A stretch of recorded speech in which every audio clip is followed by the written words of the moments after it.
nous sommes prêts maintenant à l'échange, à la période des questions. Et puis, pour ce faire, il y aura 3 personnes ressources, M. Paquin, professeur Paquin, M. Comeau et M. Boutin. Déjà, un certain nombre de commentaires et de questions, vous les avez formulés, mais il est encore temps d'en envoyer. Alors, je vous répète un peu les façons de procéder, donc d'écrire à partir du bouton chat ou dialoguer, eh bien, votre question, votre commentaire pour qu'on puisse les traiter au mieux. Alors, évidemment, je demande à nos 3 personnes ressources, évidemment, de ne pas faire des réponses trop longues, de manière à ce qu'on puisse traiter un maximum de questions éventuellement. Alors, durant cet exercice, pour des raisons techniques, je serai hors champ. Je serai toujours avec vous, mais je serai hors champ et je poserai les questions, je relayerai les questions qui sont enregistrées au bénéfice de nos personnes ressources. Alors, eh bien, il y a beaucoup de commentaires que je note et d'appréciation du colloque, des salutations qui nous viennent du Sénégal, notamment, de plusieurs endroits. Il y en a une qui se formule ainsi. La personne ne s'est pas nommée, c'est anonyme, mais la question est la suivante. L'OFQJ pourrait-il devenir un modèle, une base ou une plateforme pour d'autres offices dans les autres pays francophones au monde? Alors, je demande peut-être à M. Paquin de répondre à cette question. Bon, évidemment, il n'y a pas énormément d'études qui ont été faites sur en fait, maintenant, on appelle ça les logiques. Là. Il y a l'Office franco-québécois qui est à l'intérieur d'un ensemble d'offices dans différentes régions du monde. Bon, évidemment, le fait que ça dure depuis 55 ans et le fait qu'il y ait autant de personnes qui aient fait, je n'ai pas les chiffres en tête, peut-être que Benjamin les a, mais c'est des volumes de transferts énormes. Et le fait aussi que les offices franco-québécois ont réussi à s'adapter à la pandémie et à développer toutes sortes d'offres de plus court séjour puis à différentes populations, me laisse penser que oui. Moi, j'ai l'impression qu'on serait dû pour un office francophone entre le Québec et le reste de la francophonie, notamment envers le Maroc, le Sénégal et différents autres pays qui nous permettraient d'élargir. Bon, je ne veux pas enlever la dimension France-Québec, il me semble fondamental de laisser comme tel, mais d'ajouter un nouvel office sur les pays francophones. Parce que juste pour vous donner un exemple, à l'ENAP, comme dans plusieurs universités francophones québécoises, on a un afflux très important d'étudiants d'origine africaine. Et juste au doctorat, parce que je dirige le doctorat à l'ENAP, 50% de nos offres d'admission l'automne dernier ont été faites à des étudiants qui venaient de pays francophones d'Afrique. Donc, c'est énorme et je pense qu'il y a vraiment une nouvelle dimension à ajouter aux offices franco-internationaux pour l'agence. Oui, est-ce que M. Comeau veut réagir sur cette question? À mon sens, tout ce qui relève de logique et aussi de l'EFQJ, surtout des offices jeunesse internationaux, il y a là un leadership à prendre qui serait des plus profitables et un élargissement qui pourrait profiter en plus à une dimension qui est très importante dans les liens qu'on vit entre la France et le Québec, c'est notre langue, et de pouvoir, je dirais, investir plus au niveau de ces liens-là avec les pays émergents, les pays francophones, entre autres les pays d'Afrique. Ça sera un apport important, je pense. Et M. Boutin? Oui, en mars 2017, Louise Baudouin et moi-même avons co-signé une tribune pour appeler à la création d'un office francophone de la jeunesse sur le modèle de l'OFQJ, précisément.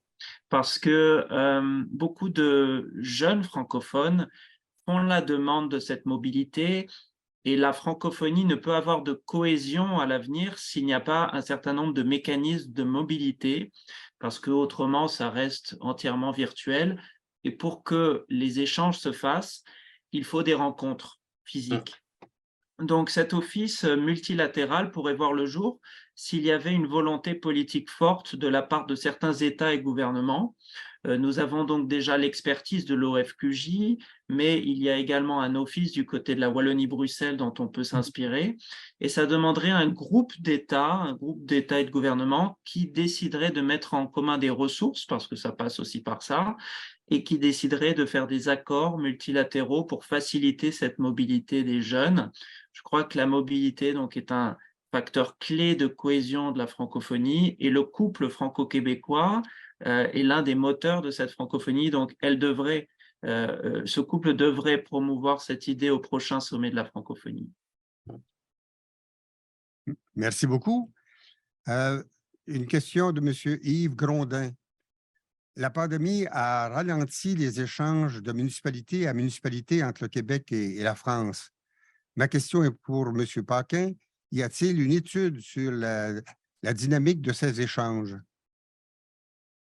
En fait, je ne crois pas, ou du moins qu'il y ait d'études récentes, parce que typiquement, ce qu'on voit au niveau municipal, c'est les villes sœurs ou les villes jumelles. Et là-dessus, l'essentiel de la littérature a été écrite dans les années 50 ou 60.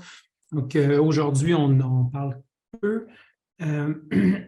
Donc, j'ai l'impression que non, il n'y aurait pas d'études récentes qui pourraient nous aider, mais c'est un volet exploré. Vous savez, des spécialistes des questions internationales au niveau municipal, il y en a vraiment très peu, pour tout dire. Et donc, ça explique probablement pourquoi il y a très peu de choses qui ont été écrites.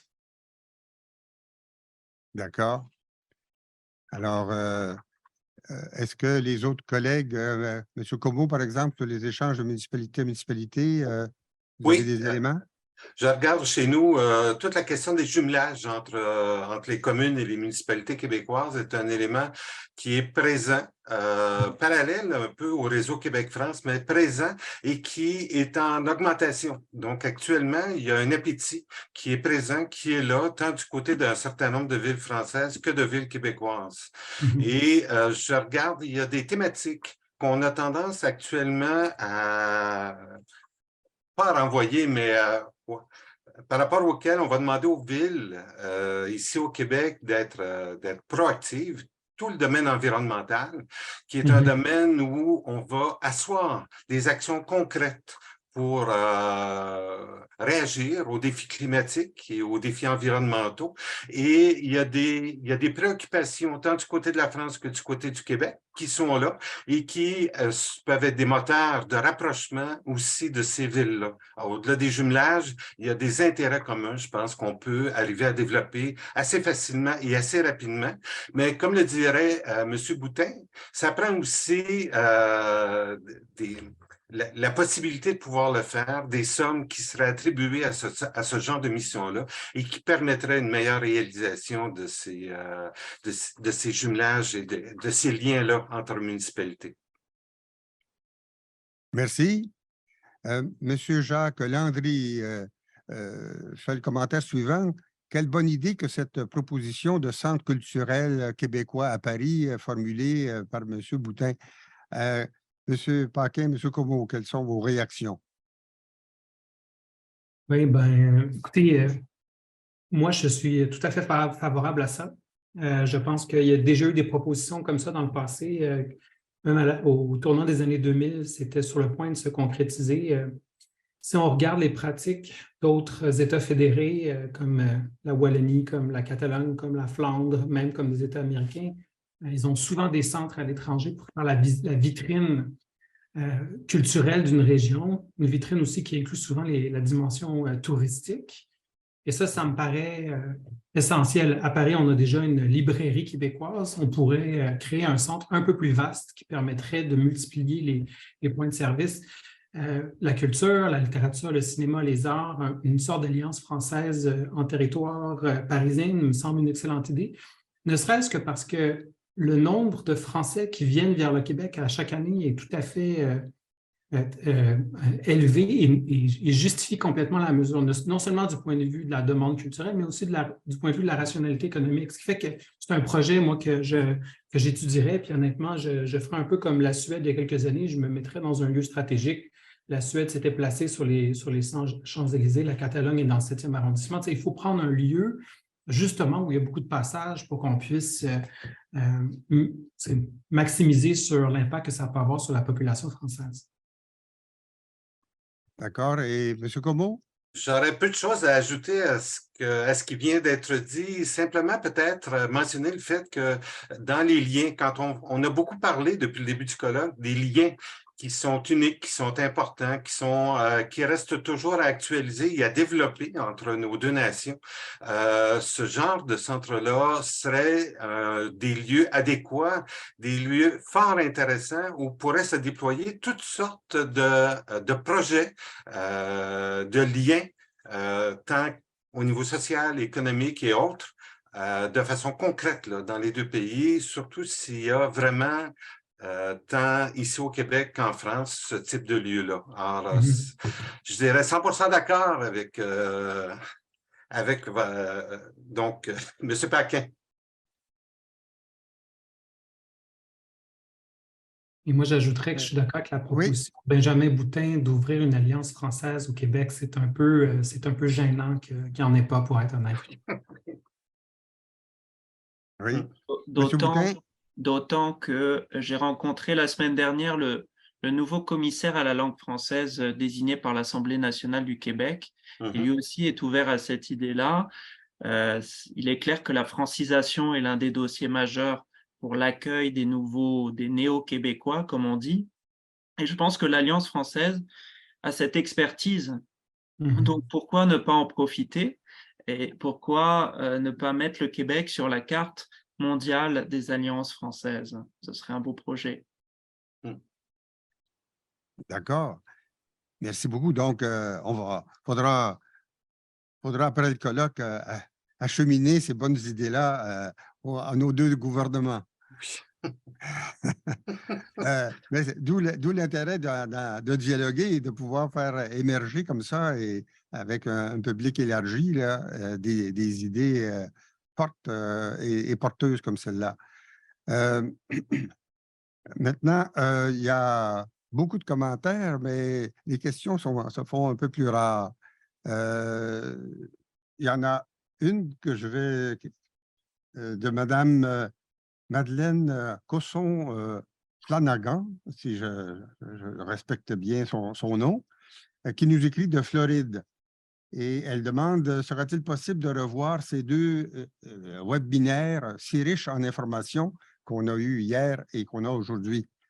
Alors, donc, au nom de la commission, je veux répondre à l'effet que oui, c'est une très bonne idée, que nous allons cependant préalablement avoir l'accord, chercher l'accord des intervenants pour qu'on soit dédouané pour pouvoir maintenir d'une manière continue sur notre site Internet, rendre accessible ces deux événements, je pense, qui méritent. Donc, la réponse à votre question, c'est oui, nous allons y travailler à très court terme. Alors, je cherche de nouvelles questions. Et puis, il y a une question qui est revenue d'hier, mais dans laquelle on a déjà répondu hier sur les cégeps. Et puis, qu'est-ce que je cherche? J'essaie de trouver. Ah, ici, une question de Mme Hélène Crépeau. Y a-t-il encore des projets ouverts pour des SC? Car je n'en vois plus sur la base de données du SC. Alors, je ne sais pas si un de vous trois est en mesure de répondre à cette dimension-là. Il y a peut-être l'acronyme SC là, qui n'est pas explicite. Oui, je ne vois pas ce que c'est, le SC. Alors, peut-être que... Service civique, oui. Ah, okay. Service civique. Alors, qu'est-ce que vous en pensez, M. Paquin? Mais je ne sais pas s'il y en a déjà eu un, là, je ne connais pas assez l'historique de l'EFQJ, là, mais ça voudrait dire donc aller passer un certain temps. Par exemple, les Français viendront au Québec pour faire l'équivalent de leur service militaire au Québec, là, comme on avait dans les années 60 pour les coopérants. Moi, je suis bien ouvert à ça, mais dans le sens contraire, les Québécois n'ont pas de service civique à faire. Mais bon, ça pourrait certainement faire partie d'une contrepartie avec une autre activité pour les Québécois sans problème, hein. Mhm. Du point de vue de M. Comeau? C'est difficile de répondre adéquatement à cette question-là. Ça reste théorique. Le service civique, c'est outre-mer, c'est quelque chose qui est pas nécessaire, que je connais pas, que je suis pas certain que ça existe. Il y en a à l'intérieur même du territoire du Québec. Katimavik a été un élément important de service civique. D'ailleurs, j'imagine que ça doit être toujours fonctionnel, mais à l'extérieur, je ne sais pas. Et le service civique français, ça fait partie des choses qui sont toujours discutées, mais donc j'ai pas vraiment d'opinion par rapport à cette suggestion. D'accord, merci. Et du côté de M. Boutin, un commentaire? Oui, en fait, ce serait effectivement l'OFQJ qui serait le mieux à même de répondre, puisque c'est l'OFQJ qui publie ses offres de service civique au Québec. Effectivement, moi-même, j'en ai vu passer un certain nombre à une époque, mais je suis moins les offres de l'OFQJ, même si j'ai bénéficié de cette mobilité de l'OFQJ depuis plusieurs années. Il y a une dimension dans les questions sur laquelle je voulais revenir, c'est celle des collectivités territoriales et des associations locales, parce que j'ai remarqué qu'il y avait dans les commentaires plusieurs responsables associatifs locaux que je connais, dont certains ont eu des rôles nationaux aussi. Je pense à Édith André notamment, Georges Poirier aussi. Mais je crois que c'est vraiment important de stimuler la coopération entre collectivités territoriales. On parlait des jumelages. Moi, j'ai beaucoup de responsables de municipalités qui parfois me sollicitent pour savoir comment redynamiser leur jumelage. Et M. Comeau a donné une des clés, à mon avis, c'est qu'il faut des projets concrets et qui soient calés, si possible, sur les priorités des jeunes dont l'environnement fait partie.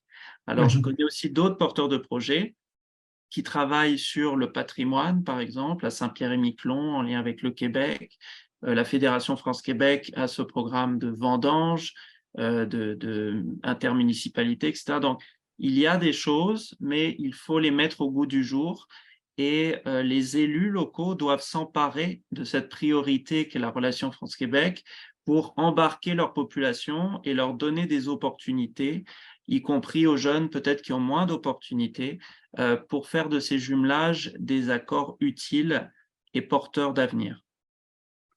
Si je peux me permettre, oui, c'est une excellente idée et qui s'inscrit assez bien dans une préoccupation que la directrice des relations internationales de la ville de Tours me partageait l'automne dernier. Là, plus par rapport au domaine environnemental, mais ça peut être vrai, oui, quand je pense aux vendanges, quand je pense aux intermunicipalités, il y a tout un éventail de projets pensables et possibles qui sont ancrés dans le vécu des communautés. Tant au niveau des communes en France qu'au niveau québécois. Et il y a là des lieux fort pertinents de collaboration entre ces communautés-là et qui pourraient, à ce moment-là, favoriser vraiment le développement d'un lien fort là, entre nos deux nations. D'accord, merci. Justement, un des commentaires souligne M. Laurent Ré-Lescure, écrit « Les prochaines assises de la coopération décentralisée franco-québécoise réunissant les collectivités se tiendront à La Rochelle les 23 et 24 octobre 2023 sur le thème « Innover pour des territoires durables ». Donc, peut-être que c'est un mot qu'il faut se passer et peut-être éventuellement inviter des municipalités à aller lors de ces assises-là. Ça pourrait être une bonne idée. Qu'en pensez-vous? Monsieur Boutin? Oui, absolument. C'est une excellente idée. Il faut déjà que l'information soit connue. Donc, il faudrait que ce soit relayé davantage et les acteurs associatifs comme moi peuvent le relayer. Enfin, tous les acteurs doivent le faire pour qu'effectivement ces assises puissent peut-être être un moment de refondation de ces jumelages qui parfois sont un peu à bout de souffle pour retrouver une nouvelle dynamique et s'appuyer encore une fois aussi sur les associations locales que nous avons citées et dont certains responsables nous suivent présentement. Monsieur Paquin? Ben non, j'ai rien ajouté et je vois ça d'un œil très favorable, pour être franc. Ah. Alors, et puis Monsieur Comeau? Oh, même chose. Même chose? Oui, tout à fait. Est-ce que le réseau et puis la fédération pourraient aider à diffuser, faire le lien avec les initiatives de la coopération décentralisée? Je n'oserais pas prendre la parole au nom de la Fédération, mais ça fait partie des enjeux auxquels actuellement le réseau est réfléchi. Il y a des réflexions, il y a des recherches qui se font sur les voies d'avenir dans le développement des liens entre la France et le Québec, et c'est sûr que ça en fait partie. C'est un des éléments centraux de nos recherches actuelles. Eh bien, merci. Merci pour ces échanges. Malheureusement, c'est le temps que nous avions à notre disposition. Merci à toutes les personnes qui ont formulé des commentaires, des questions. On va éventuellement en prendre note et puis les acheminer éventuellement là, vos commentaires aux responsables concernés. Merci à nos trois panélistes pour votre disponibilité et la qualité de vos commentaires et suggestions. Merci à vous. Merci à vous. Merci.